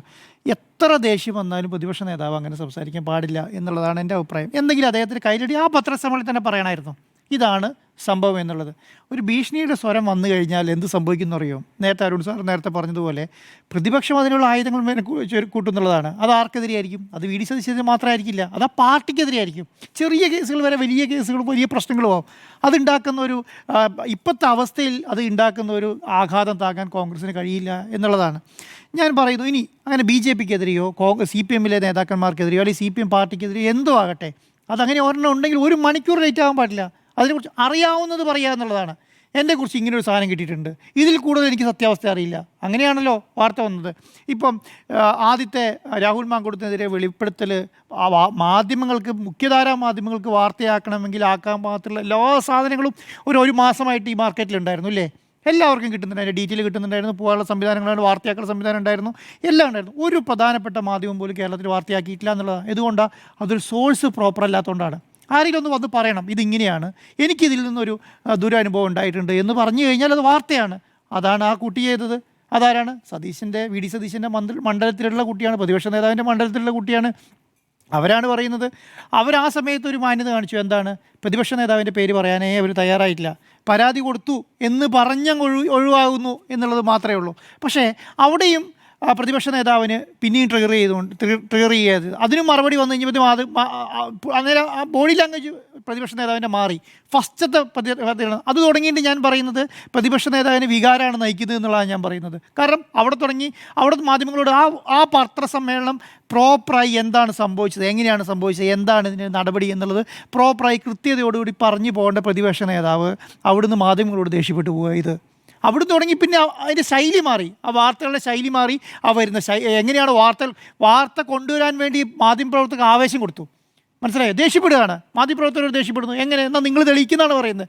നിങ്ങൾ തെളിയിക്കുമെന്ന് പറഞ്ഞാൽ ആ തെളിയിക്കേണ്ട ഉത്തരവാദിത്വം മാധ്യമങ്ങൾക്ക് വന്നു എന്നുള്ളതാണ്. അപ്പം തന്നെ മാധ്യമങ്ങൾ അത് തെളിയിക്കാനുള്ള പണിയായിട്ട് പോയി. വാർത്തകൾ പടപടപടാന്ന് വന്നു. ഇത് താങ്ങാൻ കോൺഗ്രസ് പാർട്ടിയെ കൊണ്ട് ഇതിനേക്കാളും അപ്പുറയാണ് സംഭവിക്കാൻ പോകുന്നത്. ഇനി അങ്ങനെ ഒരു സാധനം ഇല്ലാന്ന് നോക്കുക, പ്രതിപക്ഷ നേതാവിൻ്റെ ഒരു വികാരത്തിന് മേലെ ഇത് പറഞ്ഞാൽ നോക്കുക. എന്നാൽ ഈ ബോംബ് വി.ഡി. സതീശൻ്റെ കയ്യിലിരുന്ന് പൊട്ടിയെന്ന് കൂട്ടിയാൽ മതി. കയ്യിലിരുന്ന് പൊട്ടും, ഒരു ഡൗട്ടും വേണ്ട. അതോടുകൂടി കോൺഗ്രസിൻ്റെ അവസാനത്തെ ആണിയാണ് അടിക്കുക എന്നുള്ളതിന് ഒരു ഡൗട്ടും വേണ്ട. അപ്പോൾ കേരളത്തിനെ സംബന്ധിച്ചിടത്തോളം കേരളത്തിലെ രാഷ്ട്രീയം എങ്ങനെയാണ് പോകേണ്ടത് ഇങ്ങനെയാണോ പോകേണ്ടത് എന്നുള്ളതാണ് സംശയം. ഈ രീതിയിലാണോ പോകേണ്ടത്? പ്രതിപക്ഷ പാർട്ടി ഭരണപക്ഷി പാർട്ടിക്കെതിരെ ആരോപണമുണ്ട് എന്ന് പറഞ്ഞിട്ട്, അല്ലെങ്കിൽ കേരളം ഭരിക്കുന്ന പാർട്ടിക്കെതിരെ ആരോപണമുണ്ട്, അതിന് ബോംബ് എൻ്റെ കയ്യിലുണ്ട് എന്ന് പറഞ്ഞിട്ടൊരു ആരോപണം നടത്താൻ പാടുമോ? നേരെ തിരിച്ച് നടത്താൻ പാടുമോ? ഞാൻ പറയുന്നത് ഇതിനകത്ത് പക്വമായ നിലപാട് സ്വീകരിക്കുന്നത് CPM എന്നുള്ളതാണ് ഞാൻ പറയുന്നത്. കാരണം അവർ ഒരു പരിധി കഴിഞ്ഞിട്ട് അപ്പുറത്തേക്ക് പോകുന്നില്ല കേട്ടോ. ഒരു പരിധി കഴിഞ്ഞിട്ട് CPM ഈ കോൺഗ്രസിനെ അറ്റാക്ക് ചെയ്യുന്ന പരിപാടി നിർത്തിയിട്ടുണ്ട്. പക്ഷേ അങ്ങനെയാണോ അങ്ങനെയല്ലല്ലോ CPMൻ്റെ ഒരു ശൈലി എന്ന് പറയുന്നത്. വലിയ രീതിയിൽ അറ്റാക്ക് ചെയ്യും, പക്ഷേ അങ്ങനെ അറ്റാക്കില്ല. അപ്പോൾ അറ്റാക്ക് കിട്ടുന്നത് മുഴുവൻ ഇവിടുന്ന് കോൺഗ്രസ് പാർട്ടീൻ്റെ ഉള്ളിൽ നിന്നാണ്. അവിടുത്തെ മണ്ഡലം പ്രസിഡന്റുമാർ തമ്മിൽ അടിക്കുന്നു, അവിടുത്തെ യൂത്ത് കോൺഗ്രസ്സുകാർ തമ്മിൽ അടിക്കുന്നു, അവിടുത്തെ വനിതാ നേതാക്കന്മാർ തമ്മിൽ അടിക്കുന്നു, അവിടുത്തെ പ്രധാനപ്പെട്ട നേതാക്കന്മാർ മറ്റേ നേതാവിന് പണി കൊടുക്കാൻ വേണ്ടി പണിയെടുത്തുകൊണ്ടിരിക്കുന്നു. ഇതാണ് നടന്നുകൊണ്ടിരിക്കുന്നത്. കോൺഗ്രസിന് എല്ലാ കാലത്തും ഉണ്ടാകുന്ന പ്രശ്നം അത് തന്നെയാണ് കേട്ടോ. പണ്ട് നിങ്ങൾ ബാർക്കോഴ കേസിന് മുന്നേ തുടങ്ങിയത് ആലോചിച്ചാൽ മതി. എങ്ങനെയാണ് ബാറുകൾ കേരളത്തിൽ പൂട്ടിയത് ആലോചിച്ചാൽ മതി. എങ്ങനെയാണ് ബാറുകൾ പൂട്ടിയത്? നേതാക്കന്മാർ തമ്മിലുള്ള അടിയിലാണ്. എങ്ങനെയാണ് ബാർക്കോഴ പുറത്തു വന്നത്? നേതാക്കന്മാർ തമ്മിലുള്ള അടിയിലാണ്. എങ്ങനെയാണ് സരിത പുറത്തു വന്നത്? നേതാക്കന്മാർ തമ്മിലുള്ള അടിയിലാണ്. ഇങ്ങനെ ഓരോന്നും പുറത്തു വന്നത് കോൺഗ്രസ് പാർട്ടിയുടെ ഉള്ളിൽ നിന്നാണ്. അതൊരു പ്രതിപക്ഷവും അന്നത്തെ പ്രതിപക്ഷം പണിയെടുത്തിട്ടല്ല ഇതൊന്നും പുറത്തു വന്നത്. അതിനുശേഷം ആ വാർത്തകളെല്ലാം ആരേറ്റെടുക്കുകയാണ്? പ്രതിപക്ഷം ഏറ്റെടുക്കുക അന്ന് ചെയ്തത്, അന്ന് CPM ഏറ്റെടുക്കുക ചെയ്തത്. അപ്പോൾ ഇന്നും എന്താണ് സംഭവിക്കുന്നത്? ഇന്നും പ്രതിപക്ഷം പണിയെടുത്തിട്ടല്ലാന്നേ, ഇന്നും ഭരണപക്ഷം പണിയെടുത്തിട്ടോ, CPM പണിയെടുത്തിട്ടോ, BJP പണിയെടുത്തിട്ടോ ആണ് ഇത് പുറത്തു വന്നത്. ഒന്നുമല്ല. ഒരു പെൺകുട്ടി അവർക്ക് വന്ന ദുരനുഭവം പറയുന്നു, അതിൽ നിന്നും കണ്ണിയായി പറയുന്നു. ആരെ പറ്റും? ഒരേ ഒരു നേതാവിൻ്റെ പേരെ ഒരേ ഒരു നടപടിയിൽ ഒറ്റ പ്രാവശ്യം കൊണ്ട് അവസാനിക്കേണ്ട കാര്യം ഒരു സംസ്ഥാന KPCC യോഗം വിളിച്ചു കൂട്ടി, പ്രധാനപ്പെട്ട നേതാക്കന്മാരുടെ യോഗം വിളിച്ചു കൂട്ടി, അതിലൊരു സമന്വയം വന്ന് ആ സമന്വയം എല്ലാവരും നേതൃത്വത്തിൽ പത്രസമ്മേളനത്തിന് അവസാനിപ്പിക്കേണ്ട ചെറിയൊരു കേസ് ഇതിനകത്തുള്ളൂ. പക്ഷേ ഒറ്റ കാര്യം എന്താണ്? ആ MLA സ്ഥാനം രാജിവെക്കേണ്ടി വരും എന്നുള്ളതാണ്. അതിൻ്റെ കാഠിന്യം അല്ലെങ്കിൽ ഇത് ഇത്രയേ ഉള്ളൂ, ഇത് ഇന്നതാണ്. അല്ലെങ്കിൽ ഈ നേതാക്കന്മാർക്ക് ഇത് പറഞ്ഞു മനസ്സിലാക്കാനുള്ള കഴിവ് വേണം. ഇതിങ്ങനെയാണ് ഇതിൻ്റെ കേസ്, ഇത് ഇന്ന രീതിയിലാണ് ഇതിനെ കൈകാര്യം ചെയ്തത്, ഇതുപോലെയാണ് CPM ഇതിനെ ട്രീറ്റ് ചെയ്യുന്നത്, ഇതുപോലെയാണ് BJP ഇതിനെ ട്രീറ്റ് ചെയ്യുന്നത്. ഇങ്ങനെ വന്ന് പറയാൻ കോൺഗ്രസിൻ്റെ നേതാക്കന്മാർക്ക് കഴിവുണ്ടോ? ഇതൊന്നും നിങ്ങളിത് കണ്ടില്ലേ? ഈ രാഹുൽ മാങ്കൂട്ടത്തിൻ്റെ പ്രശ്നം വന്നതിന് ശേഷം വൃത്തിയുള്ള ഒരു പത്രസമ്മേളനം കണ്ടോ? ഒരെണ്ണം. അത് KPCC പ്രസിഡന്റ് സ്ഥാനത്തു നിന്നാണെങ്കിലും പ്രതിപക്ഷ നേതാവിൻ്റെ സ്ഥാനത്തു നിന്നാണെങ്കിലും കേരളത്തിലെ ഏതെങ്കിലും ഒരു കോൺഗ്രസ് നേതാക്കിൻ്റെ സ്ഥാനത്താണെങ്കിലും ഒരു വൃത്തിയുള്ള പത്രസമ്മേളനം കണ്ടോ? ഇന്നതാണ് ഇതിൻ്റെ കാര്യം, ഇന്നതാണ് നടന്നിരിക്കുന്നത്, ഇന്നതാണ് ഇതിൻ്റെ പ്രശ്നങ്ങൾ എന്നുള്ളത്. ഇതെന്താണ്? ഒരു പത്രസമ്മേളനം വിളിക്കുന്നില്ല, നേതാക്കന്മാർ ഓടുന്നതിൻ്റെ പുറകെ പത്രക്കാർ മൈക്കോട്ട് ഓടുകയാണ്. എന്നിട്ട് അവിടുന്ന് തോന്നിയതും തോന്നാത്തതൊക്കെ പറഞ്ഞിട്ട് ആ കുറേ മാധ്യമങ്ങളെയും ചീത്ത പറയും, കുറേ പ്രതിപക്ഷത്തെയും ചീത്ത പറയും, കുറേ ഭരണപക്ഷത്തെയും ചീത്ത പറഞ്ഞിട്ട്, കുറേ നേതാക്കന്മാരെയും ചീത്ത പറഞ്ഞിട്ട് നിങ്ങളെ കാണിച്ചു തരാം, നിങ്ങൾ സൂക്ഷിച്ചിരുന്നോ എന്നൊക്കെ പറഞ്ഞിട്ട് പോവുകയാണ്. ഒരു വൃത്തിയായിട്ടൊരു പത്രസമ്മേളനം നടത്തി ഇന്നതാണ് ഞങ്ങൾ ചെയ്യാൻ പോകുന്നത്. ഇതൊരു രാഷ്ട്രീയ പാർട്ടിയല്ലേ? കേരളത്തിൽ പ്രതിപക്ഷത്തിരിക്കുന്ന ഒരു രാഷ്ട്രീയ പാർട്ടിയല്ലേ? അതിന് അങ്ങനെ ട്രീറ്റ് ചെയ്യാൻ കഴിയുന്നില്ല എന്നുള്ളതാണ്. അപ്പോൾ കോൺഗ്രസിനെ സംബന്ധിച്ചിടത്തോളം കോൺഗ്രസിൻ്റെ ഒരു വലിയ മുഖ്യധാര അല്ലെങ്കിൽ പ്രധാനപ്പെട്ട നേതാക്കന്മാരുടെ ഒരു അഭാവം കാണുന്നുണ്ടെന്നുള്ളതാണ്. രമേശ് ചെന്നിത്തലയും ഉമ്മൻചാണ്ടിയും കുഞ്ഞാലിക്കുട്ടിയും KM മാണിയും ഒക്കെ ഇരുന്നിട്ടുള്ളൊരു പ്രൗഢ സംഘം ഉണ്ടല്ലോ, ആ പ്രൗഢ സംഘത്തിൻ്റെ കുറവ് കൂടെ കാണുന്നുണ്ടെന്നുള്ളതാണ് ഞാൻ കാണുന്നത്. ഒരു പ്രൗഢ സംഘം ഇപ്പോൾ ഇല്ല കോൺഗ്രസ്സിൽ. അങ്ങനെ ഒരു പ്രൗഢ സംഘമുള്ള ഒരു കോൺഗ്രസ് നേതാക്കന്മാരില്ല എന്നുള്ളതാണ്. എല്ലാം നിങ്ങൾ ശ്രദ്ധിച്ചോന്നറിയില്ല, എല്ലാ കാലത്തും വി.ഡി. സതീശൻ പറഞ്ഞുകൊണ്ടിരുന്നത് എന്തറിയോ? ഞങ്ങളുടെ രണ്ടാം നിരയെ നോക്കൂ. എവിടെ രണ്ടാം നിര? ഇപ്പോൾ ഇത്രയും ചെറുപ്പക്കാർ ഒറ്റയടിക്ക് കയറി വരുന്ന രണ്ടാം നേരം CPM കാണിച്ചുകൊണ്ടാ. BJP കാണിച്ചുകൊണ്ടോ? ഞങ്ങളുടെ രണ്ടാം നേരം എവിടെ പോയി? രണ്ടാം നേരം ഉണ്ടായത് റീലുകളിൽ മാത്രമാണ്. ഒരു റീലെന്ന് നമ്മൾ പറഞ്ഞത് മാത്രമേ കഴിഞ്ഞ ലോക്സഭ പഞ്ചായത്ത് ഇലക്ഷൻ സമയത്ത് പറഞ്ഞു. ഞാനെന്ന് പറഞ്ഞല്ലോ, ഞാനത് റിയൽ വർക്കും എന്ന് പറഞ്ഞു. നമ്മളെ എടുത്ത് പൊങ്കാലയിട്ട് സോഷ്യൽ മീഡിയയിൽ റിയൽ വർക്ക്. ഇപ്പം എന്തായി? ഇപ്പൊ റിയൽ വർക്കാണ്. രമേശ് ചെന്നിത്തല ഇന്നലെ പറയാണ്, രമേശ് ചെന്നിത്തല റിയൽ വർക്കുമായിട്ട് നേതാക്കന്മാരെ പിടിച്ചത് റീലും കൊണ്ട് വരുന്നവരെ പിടിച്ച് നേതാക്കന്മാരായ ഇതാവസ്ഥ എന്ന് ആരാ പറഞ്ഞത്? രമേശ് ചെന്നിത്തല പറഞ്ഞു. നമ്മളിത് ഒരു വർഷം മുന്നേ പറഞ്ഞതാണ്, ഇത് റിയൽ വർക്കല്ല, റിയൽ വർക്കാണ് നടക്കുന്നത്. അവിടെ ചാണ്ടി ഉമ്മൻ എന്ന് പറയുന്ന നേതാവുണ്ടെന്നേ. നിങ്ങൾ ചാണ്ടി ഉമ്മനെ, ഉമ്മൻചാണ്ടീൻ്റെ മരണശേഷം ചാണ്ടി ഉമ്മൻ MLA ആയിട്ട് 2.5 വർഷം കഴിഞ്ഞു. നിങ്ങൾ എവിടെ യൂസ് ചെയ്തിട്ടുണ്ട്? ഏത് ഏറ്റവും പ്രധാനപ്പെട്ട CR മഹേഷ്, പിന്നെ അതുപോലെ തന്നെ ചാണ്ടി ഉമ്മൻ, എത്ര പ്രധാനപ്പെട്ട നേതാക്കന്മാർ എത്ര പേരുണ്ടായിരുന്നു? ആരെയും യൂസ് ചെയ്തോ? ഇവരൊരു 5-6 ആൾക്കാരിലേക്ക് ഇത് ചുരുങ്ങി. അതാണ് പാർട്ടി, ഇതാണ് രണ്ടാം നിര എന്ന് വരുത്തി തീർത്തു. പണ്ട് നിയമസഭയിലൊരു സംവിധാനം ഉണ്ടായിരുന്നു, ഹരിത MLA-മാർ. എന്തു പറഞ്ഞാലും ഹരിത MLA-മാരായിരുന്നു. ഹരിത MLA-മാർ. അത് എവിടുത്തെ ആർക്കാ പണി കൊടുത്തോണ്ടിരിക്കുന്നത്? ഉള്ളിൽ പണി കൊടുക്കാൻ വേണ്ടിയിട്ട് ഒരു ഹരിത MLA-മാരായിരുന്നു. അതുപോലെ ഒരു 6-7 ആൾക്കാരെ ഉണ്ടാക്കി. എന്നിട്ട് ഇതാണ് കോൺഗ്രസ് പാർട്ടി എന്നും ഇതാണ് യൂത്ത് കോൺഗ്രസ് വരുത്തി തീർത്തു. താഴെ അണികളിൽ പണിയെടുത്തിട്ടില്ല എന്ന് ഒരാളും പണിയെടുത്തിട്ടില്ല. അതിപ്പോൾ മനസ്സിലായിക്കൊണ്ടിരിക്കുക. ആ ടീമിൻ്റെ ഒരാൾക്ക് അടി കിട്ടിയപ്പോൾ ടീം ഒടിഞ്ഞു വീണു. ഇനി എന്ത് സംഭവിക്കും? ഇനി കയറി വരണം ഇനിയാണ് യഥാർത്ഥ കോൺഗ്രസ് വരാൻ പോകുന്നത് കേട്ടോ. ഇനിയാണ് ഈ റീലും പിന്നെ ഉടായ്പ രാഷ്ട്രീയക്കാരും ഈ പറഞ്ഞ പെണ്ണുകുടിയന്മാരായ രാഷ്ട്രീയക്കാരൊക്കെ പോയിട്ട് യഥാർത്ഥ രാഷ്ട്രീയക്കാർ ഇനി വരും. ഇവർ പാർട്ടീനെ വളർത്തുന്നത് നോക്കിക്കോളും. ആ പാർട്ടീനെ വളർത്തുമ്പോൾ കുറച്ച് സമയമെടുക്കും. ആ സമയം എന്താണെന്നറിയോ? അടുത്ത നിയമസഭാ ഇലക്ഷൻ കഴിഞ്ഞിട്ടായിരിക്കും. അതുള്ളത് മാത്രമേ വ്യത്യാസമുള്ളൂ. വിവാദങ്ങൾ തുടരുമോ എന്നാണ് ചോദ്യം. സുജയ, വിവാദങ്ങൾ തുടരും. പക്ഷേ വിവാദങ്ങൾ വഴിതിരിച്ചു വിടാനായിട്ടുള്ള ഒരു നീക്കം ഇന്ന് VD സതീശന്റെ ഭാഗത്തു നിന്നുണ്ടായി. ഞാൻ നിങ്ങളാരും പറഞ്ഞത് ആവർത്തിക്കുന്നില്ല. ഇവിടെ ലൈംഗിക ആരോപണത്തിലാണ് രാഹുൽ മാങ്കൂട്ടത്തിൽ കുടുങ്ങിയതും അയാൾക്ക് പാർട്ടി ഭാരവാഹിത്വങ്ങൾ എല്ലാം ഒഴിയേണ്ടി വന്നതും ഇപ്പോൾ പ്രത്യേക ബ്ലോക്കായി അല്ലെങ്കിൽ പ്രത്യേക ഒരു കസേരയിൽ പോയി നിയമസഭയിൽ ഇരിക്കേണ്ട സാഹചര്യം വരെ എത്തിയിരിക്കുന്നതും. അവിടെയും ഈ സസ്പെൻഷൻ സംബന്ധിച്ചുള്ള ഒരു കള്ളത്തരം അവിടെ നടന്നിട്ടുണ്ട് എന്നത് ഇതിനകം തന്നെ എല്ലാവർക്കും വ്യക്തമായ കാര്യമാണ്. ഇന്ന് VD സതീശൻ പറഞ്ഞ വാചകം എന്താണ്? ലൈംഗിക ആരോപണത്തിൽ കുടുങ്ങിയ രാഹുൽ മാങ്കൂട്ടത്തിന്റെ വിഷയമുണ്ടല്ലോ, ആ വിഷയത്തിൽ ഇനി ചർച്ചയില്ല എന്ന് പറഞ്ഞു. അതാണ് യഥാർത്ഥത്തിൽ ചർച്ച ചെയ്യേണ്ടത്. ഇനി ചർച്ചയില്ല എന്ന് പറഞ്ഞാൽ ഇനി നടപടിയുമില്ല, ഒന്നുമില്ല. ഇതുവരെ എടുത്തത് തന്നെ ഞങ്ങളുടെ എന്തോ വലിയ ഔദാര്യം എന്ന മട്ടിലാണ് VD സതീശൻ ആ കാര്യം പ്രസന്റ് ചെയ്തിരിക്കുന്നത് ഇന്ന്. അതുപോലെ തന്നെ ഇപ്പുറത്തെ ഭാഗത്ത്, അതായത് ഇടതുപക്ഷത്തിന്റെ ഭാഗത്ത് IAS ഉദ്യോഗസ്ഥയെ അപമാനിച്ചയാൾ മന്ത്രിയായി തുടങ്ങി കുറേ കാര്യങ്ങൾ പറയുകയാണ്. അതോടൊപ്പം എടുത്തു പറയുന്ന മറ്റൊരു പ്രധാനപ്പെട്ട കാര്യം MV ഗോവിന്ദന്റെ മകനെതിരായ ഗുരുതരമായ ആരോപണം, ഈ രാജേഷ് കൃഷ്ണ പണം കൊടുത്തിരുന്നു എന്നതടക്കമുള്ള ആരോപണങ്ങൾ ചർച്ചയാകാതിരിക്കാൻ വേണ്ടിയാണ് രാഹുലിന്റെ രാജി ആവശ്യപ്പെട്ട് നടക്കുന്ന പ്രതിഷേധം എന്നുവരെ പറഞ്ഞു വെച്ച VD സതീശൻ യഥാർത്ഥത്തിൽ രാഹുലിന് വേണ്ടി ബാറ്റ് ചെയ്യുകയാണെന്നേ. അതിത്ര മനസ്സിലാക്കാൻ എന്താ ബുദ്ധിമുട്ട്? രാഹുൽ മാങ്കൂട്ടത്തിന് വേണ്ടി ബാറ്റ് ചെയ്യാനായി പരസ്യമായി VD സതീശൻ കളത്തിലിറങ്ങിയതാണ് ഇന്ന് നമ്മൾ കണ്ടത്. ആശാനും ശിഷ്യനും ഒരുപോലെയല്ലേ ഈ കാര്യത്തിൽ പ്രതിരോധം തീർത്തത്? രാഹുൽ മാങ്കൂട്ടത്തിൽ വന്നിട്ട് ആദ്യം നടത്തിയത് എന്താണ്? അവന്തികയുടെ ശബ്ദ സംഭാഷണം വെച്ചുകൊണ്ട് നടത്തിയ വാർത്താസമ്മേളനം എങ്ങനെയായിരുന്നു രാഹുൽ മാങ്കൂട്ടത്തിൽ കാര്യങ്ങൾ പ്രസന്റ് ചെയ്യാൻ ശ്രമിച്ചത്? നേരത്തെ ഓഗസ്റ്റ് 1 നടത്തിയ കോൺവെർസേഷൻ എൻ്റെ കയ്യിലുണ്ട്. അന്ന് മാധ്യമപ്രവർത്തകൻ വിളിച്ചപ്പോൾ എന്നെയാണ് ആദ്യം അറിയിച്ചത്. അതുപോലെ തന്നെയല്ലേ ഇവിടെ VD സതീശൻ ഉപയോഗിച്ച വാചകം എന്താണ് എന്ന് നോക്കൂ. CPM-നോടൊരു കാര്യം, അധികം കളിക്കരുത്, കേരളം ഞെട്ടിപ്പോകുന്ന വാർത്ത വരുന്നുണ്ടെന്നാണ് പറഞ്ഞത്. അപ്പോൾ വാർത്ത കൊടുക്കുന്നത്, വാർത്ത പ്ലാന്റ് ചെയ്യുന്നത് താനടങ്ങുന്ന സംഘമാണ് എന്നുകൂടി VD സതീശൻ പറയാതെ പറഞ്ഞ് വെക്കുകയാണ് ചെയ്തത്. അപ്പോൾ പ്ലാന്റ് ചെയ്യാനായി ഒരു വാർത്ത അവിടെ അണിയറയിൽ തയ്യാറാകുന്നുണ്ട്. പ്രേക്ഷകരോടാണ് ഒരു വാർത്ത അവിടെ തയ്യാറാകുന്നുണ്ട്. ആ വാർത്ത തയ്യാറാക്കി കൃത്യമായി പ്ലാന്റ് ചെയ്യാനായിട്ട് പോകുന്നു എന്ന് പ്രഖ്യാപിക്കുകയാണ് ഒരു വാർത്താ സമ്മേളനത്തിൽ ഒരു പ്രതിപക്ഷ നേതാവ്. ഇതിൽ പരം ഒരു അപജയം UDF എന്ന സംവിധാനത്തിന്, UDF-ന്റെ ചെയർമാനാണല്ലോ അദ്ദേഹം, UDF എന്ന സംവിധാനത്തിന് വരാനില്ല. ഇതൊക്കെ ലീഗും മറ്റ് ഘടകകക്ഷികളും ഒക്കെ അംഗീകരിക്കുന്നുണ്ടോ എന്നതാണ് അവരോടുള്ള എൻ്റെ ചോദ്യം. കാരണം ഇങ്ങനെ പറഞ്ഞ് പൊട്ടിക്കാൻ പോകുന്നു. അതായത് ഇപ്പോൾ ചില വ്യക്തിബന്ധങ്ങളിലൊക്കെ ഇങ്ങനെയുള്ള ഭീഷണികളൊക്കെ ആളുകൾ ഉയർത്തുന്നത് നമ്മൾ കാണും. പക്ഷേ ആ കാര്യങ്ങളൊക്കെ നമുക്ക് കണ്ടാൽ മനസ്സിലാക്കാൻ സാധിക്കുന്നതാണ്. പക്ഷേ ഇത് രാഷ്ട്രീയത്തിലാണ് ഈ വെല്ലുവിളി നടത്തുന്നത്. അതായത് ചെയ്യാൻ പോകുന്നു എന്ന് പറയുന്ന കാര്യം അതിപ്പോൾ മറ്റൊരു ലൈംഗിക ആരോപണമാണോ അല്ലെങ്കിൽ മറ്റ് എന്താണ് അദ്ദേഹത്തിൻ്റെ കയ്യിലുള്ള കാര്യമെന്നുള്ളത് നമുക്കറിയില്ല. ഞാനതിൻ്റെ ഒരു പ്രഡിക്ഷനിലേക്കും പോകുന്നില്ല. ഇവിടെ പ്രതിപക്ഷ നേതാവും രമേശ് ചെന്നിത്തലയും രണ്ടുപേരും മുഖ്യമന്ത്രിയാകാൻ ആഗ്രഹിക്കുന്ന ആളുകളാണ്. ഈ രണ്ടുപേരും 2026 നിയമസഭാ തെരഞ്ഞെടുപ്പിൽ UDF ജയിച്ചു വന്നു കഴിഞ്ഞാൽ മുഖ്യമന്ത്രിയാകാൻ ആഗ്രഹിക്കുന്ന ആളുകളാണ് എന്നുള്ളത് പലവട്ടം നമ്മൾ ചർച്ച ചെയ്യണം. അവർ മാത്രമല്ല മറ്റു പേരുകളുമുണ്ട്. പക്ഷേ ഇവിടെ ഇവർ തമ്മിലുള്ള ഒരു ചക്കളത്തി പോരിലേക്ക് കാര്യങ്ങൾ പോകുന്നുണ്ടോ എന്ന് ഞാൻ ന്യായമായും സംശയിക്കുന്നുണ്ട്. കാരണം ഇതിപ്പോൾ ഈ വിവാദം വന്നപ്പോൾ മുതലുള്ള ഇവരുടെ പ്രതികരണങ്ങൾ എടുത്തു നോക്കിയാൽ നമുക്കത് കൃത്യമായി മനസ്സിലാക്കാൻ കഴിയും. കോൺഗ്രസിൽ എല്ലാ കാലത്തും ഗ്രൂപ്പ് ഉണ്ടായിട്ടുണ്ട്. പക്ഷേ ഇവിടെ കൃത്യമായി തൻ്റെ മുന്നണിക്കകത്ത് തന്നെയുള്ള അല്ലെങ്കിൽ പാർട്ടിക്ക് പാർട്ടിക്കകത്തുള്ള ആരെങ്കിലും ടാർഗറ്റ് ചെയ്യാനായിട്ടാണോ? കാരണം CPM കരുതിയിരുന്നോളൂ എന്ന് പറയുമ്പോഴും അതെങ്ങോട്ടാണ് അദ്ദേഹം അത് തൊടുക്കാൻ പോകുന്നത് എന്നത് നമുക്ക് കാത്തിരുന്ന് കാണാം. ഇവിടെ VD സതീശൻ BJP-യെയും CPM-നുമെതിരെ ഒരു ട്വിൻ ത്രെറ്റാണ് നടത്തിയിരിക്കുന്നത്. രണ്ടുപേർക്കുമെതിരെയാണ്. ആർക്കെതിരെയാണ് എന്ന് അദ്ദേഹം പറയുന്നില്ല. ട്വിൻ ത്രെറ്റാണ്. അപ്പോൾ ഈ എന്തെങ്കിലും കാര്യങ്ങളിൽ എന്തെങ്കിലും കള്ളത്തരങ്ങളൊക്കെ ചെയ്തിട്ടുള്ള ആളുകൾ ഉണ്ട് എങ്കിൽ, അല്ലെങ്കിൽ ഇതുപോലെയുള്ള സമാനമായ എന്തെങ്കിലും കാര്യങ്ങളിൽ പേടിക്കുന്ന ആളുകളുണ്ടെങ്കിൽ അവരെയൊക്കെ ഒന്ന് ഞെട്ടിക്കുകയാണ്. അതാണ് ഞാൻ നേരത്തെ പറഞ്ഞ ശിഷ്യൻ ചെയ്ത കാര്യവുമായി ആശാന്റെ ഒരു ശൈലിയിലുള്ള സാമ്യം അതാണ് ഞാൻ പറഞ്ഞത്. അതായത് അവന്തികയുടേത് ഞാൻ പുറത്തുവിട്ടു, നിങ്ങളുടെ ഈ ഗർഭചിത്രത്തെക്കുറിച്ച് സംസാരിച്ച പെൺകുട്ടിയുടെ അല്ലെങ്കിൽ മറ്റൊരു പെൺകുട്ടിയുടെ ഇവരുടെയൊക്കെ കാര്യങ്ങൾ, ഇവർ സംസാരിച്ച കാര്യങ്ങൾ, ചാറ്റുകൾ, ഇതെല്ലാം കയ്യിലുണ്ട് എന്ന് സൂചിപ്പിക്കുന്ന ധ്വനിയോടുകൂടിയാണ് ആ വാർത്താ സമ്മേളനം നടത്തിയത്. ഇവിടെ VD സതീശനും അങ്ങനെയാണ്. നിങ്ങളൊന്നും അധികം കളിക്കാൻ ഇങ്ങോട്ട് വരണ്ട, എൻ്റെ കയ്യിലുള്ളത് ഞാൻ പൊട്ടിച്ചാൽ നിങ്ങളൊന്നും ഇവിടെ നിൽക്കില്ല. അതുകൊണ്ടാണ് കാളയെ കൊണ്ടുവരുമെന്ന് പറയുന്നത്. അതുപോലെ CPIM കരുതിയിരിക്കാൻ പറയുന്നത്.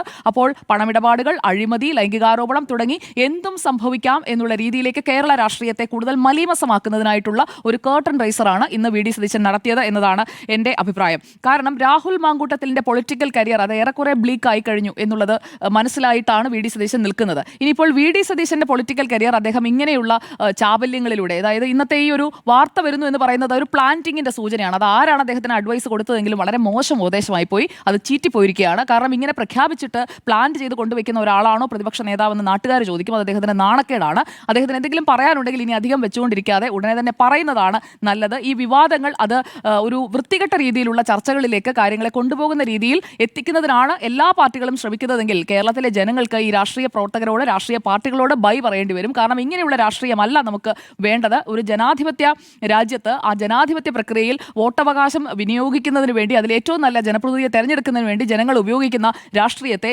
ഇങ്ങനെയുള്ള ലൈംഗികാരോപണങ്ങളിലേക്ക് അല്ലെങ്കിൽ മറ്റ് ചെയ്തികളിലേക്ക്, അഴിമതികളിലേക്ക്, അങ്ങനെ പല പല കാര്യങ്ങൾ, നീ എൻ്റെ പറഞ്ഞാൽ ഞാൻ നിന്റെയും പറയും എന്നുള്ള വെല്ലുവിളികളിലേക്ക് കൊണ്ടുപോകുന്നതൊക്കെ വളരെ നാണക്കേടാണ്. നിങ്ങൾക്ക് രാഷ്ട്രീയം അറിയാമെങ്കിൽ രാഷ്ട്രീയം പറയുക, അതനുസരിച്ച് ഒരു തെരഞ്ഞെടുപ്പിലേക്ക് നീങ്ങുക. അതിനപ്പുറം എൻ്റെ കയ്യിൽ ഇതുണ്ട്, ഞാനിപ്പോൾ പൊട്ടിക്കും. എനിക്ക് ഓർമ്മ വരുന്നത് ഇന്നസെന്റിനെയാണ്. എന്തായാലും ഇപ്പോൾ പൊട്ടിക്കുമെന്ന് പറയുമ്പോൾ ഇന്നസെന്റ് അക്ഷോഭ്യനായി നിൽക്കുന്നത് പോലെ ഈ തെറ്റ് ചെയ്തിട്ടുള്ള അതെ ഗോവിന്ദ മാഷ് അവിടെ കൈകെട്ടി ഇങ്ങനെ നിൽക്കുകയാണ്. അതെ, നെടുമുടി വേണുമായി VD സതീശൻ നിൽക്കുന്നു. അപ്പോൾ ആ കുളമൊക്കെ പിടിച്ചിങ്ങനെ ഉറഞ്ഞു തുള്ളിക്കൊണ്ടിരിക്കുകയാണ്. ഇപ്പോൾ പൊട്ടിക്കും. അപ്പോൾ മോഹൻലാൽ ആരാണെന്ന് ഞാൻ പറയുന്നില്ല, അതൊക്കെ ഓരോരുത്തരുടെയും താല്പര്യത്തിന് ഞാൻ വിടുകയാണ്. എന്തായാലും ആ സീനിലേക്ക് കേരള രാഷ്ട്രീയം എത്തിയിരിക്കുകയാണ്, താങ്ക്സ് ടു VD സതീശൻ. ആ സിനിമ നമ്മൾ റിക്രിയേറ്റ് ചെയ്തേ ഉള്ളൂ. മിഥുനത്തിലെ നെടുമുടി വേണുമായിട്ട് ഇപ്പൊ VD സതീശൻ ഇപ്പൊ പൊട്ടിക്കും എന്നുള്ളതാണ്. മോഹൻലാലിനെ പോലെ എല്ലാ മാധ്യമങ്ങളും നിപ്പുണ്ട്. എന്താണ് സംഭവം എന്ന് നോക്കിക്കൊണ്ട് നിപ്പുണ്ട്. ചോദ്യം ഉർവശി ആരാണ് എന്നുള്ളതാണ് ഒരു ചോദ്യം. ഉർവശിയോടൊപ്പം ഉള്ള നടിയും ആരാണ്, മീനയും ആരാണ് എന്നുള്ളതാണ് പ്രധാനപ്പെട്ട ചോദ്യം. എന്തായാലും ഈ കഥാപാത്രങ്ങളൊക്കെ കേരള രാഷ്ട്രീയത്തിൽ ഉണ്ടാവും. അതെ. ജഗതി അതിന്റെ ഒരു ഭാഗത്തേക്ക് നിപ്പുണ്ട്. അതാരാണെന്ന് പ്രേക്ഷകർക്ക് അറിയുകയും ചെയ്യാം. അത് പ്രേക്ഷകർ പൂരിപ്പിച്ചോളൂ. എന്നാലും നമ്മൾ തമാശയ്ക്ക് പറഞ്ഞതല്ല, ഇത് വളരെ സീരിയസ് ആയി പറഞ്ഞതാണ്. കാരണം ഇതിങ്ങനെയല്ലല്ലോ ഒരു രാഷ്ട്രീയത്തെ, പ്രത്യേകിച്ച് സ്ത്രീകൾ നേരിടുന്ന ഒരു പ്രശ്നത്തെ കേരളത്തിൻ്റെ രാഷ്ട്രീയം ചർച്ച ചെയ്യേണ്ടത് ഈ വിധത്തിലല്ല എന്നുള്ളതാണ് നമ്മുടെ പൊതുവിട്ടേക്ക്. ഒരു കാര്യം കൂടി സൂചിപ്പിക്കാം. ഞാൻ നേരത്തെ രമേശ് ചെന്നിത്തലയെക്കുറിച്ച് പറഞ്ഞപ്പോൾ ചില ആളുകൾ അതൊക്കെ കട്ട് ചെയ്ത് പ്രചരിപ്പിക്കാൻ സാധ്യതയുണ്ട്. ഞാൻ രമേശ് ചെന്നിത്തലയ്ക്കെതിരായിട്ടല്ല പറഞ്ഞത്. രമേശ് ചെന്നിത്തലയുടെ പേരിൽ ഒരു വീഡിയോ ഇപ്പോൾ പ്രചരിക്കാൻ ഇടയായത് ഈ പറയുന്ന വെല്ലുവിളിയാണ് എന്ന് മാത്രമാണ് ഞാൻ ഉദ്ദേശിച്ചത്. അതായത് ഈ ജോസ് തെറ്റയിലുമായി ബന്ധപ്പെട്ട വിഷയത്തിലെ പരാതിക്കാരി, അത് പിന്നീട് സുപ്രീം കോടതി അവർ ട്രാപ്പ് ചെയ്തു എന്ന് പറഞ്ഞ പരാതിക്കാരി ഈ രമേശ് ചെന്നിത്തലയെ വിളിക്കുന്ന ഒരു ഫോൺ സംഭാഷണമാണ് ലീക്കായിരിക്കുന്നത്. അത് രമേശ് ചെന്നിത്തല തെറ്റുകാരനെ അല്ല. രമേശ് ചെന്നിത്തല അതിനകത്ത് പറയുന്നുണ്ട്, ഞാൻ ആ വിഷയത്തിൽ ഇടപെടില്ല എന്ന് തന്നെയാണ് രമേശ് ചെന്നിത്തല പറയുന്നത്. രമേശ് ചെന്നിത്തലയെ കൂടി ട്രാപ്പ് ചെയ്യാൻ നോക്കിയതാണ് ആ സ്ത്രീ എന്നുള്ളത്. അതിപ്പോൾ പ്രചരിക്കുന്നുണ്ട് സമൂഹ മാധ്യമങ്ങളിലൂടെ. ഇതെല്ലാം കണ്ടൊരാൾ ചിരിക്കുന്നുണ്ട്, കെ സുധാകരൻ. അതെ, കെ സുധാകരൻ മെസ്സിയുടെ കളി കാണാൻ വേണ്ടിയിട്ടുള്ള തയ്യാറെടുപ്പിലിരിക്കുകയാണ് ഇപ്പോൾ. എന്തായാലും ഇതൊക്കെയാണ് ഇപ്പോൾ സംഭവിച്ചുകൊണ്ടിരിക്കുന്നത്. വിവാദങ്ങൾ തുടരുമോ എന്നുള്ള ചോദ്യത്തിന് വിവാദങ്ങൾ തുടരും എന്നാണ് 5 പേരുടെയും അഭിപ്രായം.